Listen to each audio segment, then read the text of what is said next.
இதை கேளுங்களேன். ஒருத்தங்களை நீங்கள் கண்டினியூஸாக அவாய்ட் பண்ணுறீங்க, இக்னோர் பண்ணுறீங்க, ஹர்ட் பண்ணுறீங்க அப்படின்னா உங்கள் கூட இருக்கிறதுக்காக அவங்க அழுவாங்க, கதறுவாங்க, சண்டை போடுவாங்க, உலகத்தில் இருக்க எல்லா கிறுக்குத்தனமும் பண்ணுவாங்க. ஆனால் ஒரு பாயிண்ட்க்கு அப்புறம் அவங்க சைலண்ட் ஆகிடுவாங்க. அவங்க சைலண்ட் ஆனதுக்கப்புறம் உங்கள் கூட சண்டை போட்டது, கதறினது, அழுவுனது எல்லாமே ஒரு பெரிய விஷயமா தெரியாது. இன்ஃபேக்ட் அதுதான் இயற்கையும் கூட.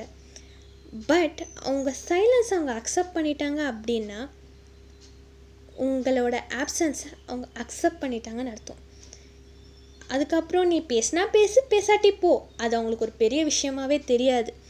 ஸோ நான் ஒரே ஒரு விஷயம் சொல்கிறேன், ஒரு பர்சன் உங்கள் கூட இருக்கும்போது அவங்க அருமை உங்களுக்கு தெரியவே தெரியாது. அவங்க போனதுக்கப்புறம் ஐயோ போயிட்டாங்களே அப்படின்னு கதறதோட அவங்க இருக்கும்போதே அவங்களுக்கான லவ், கேர், அஃபெக்ஷன் எல்லாமே காட்டுங்க.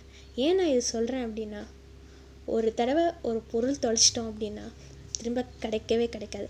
அதே மாதிரி தான் சில பர்சன்ஸ். ஸோ இருக்கிற போதே ஹாப்பியாக வச்சுக்கோங்க. லாஜிக்கலாக திங்க் பண்ணி பாருங்கள். Stay tune with Tara. Tata, bye by.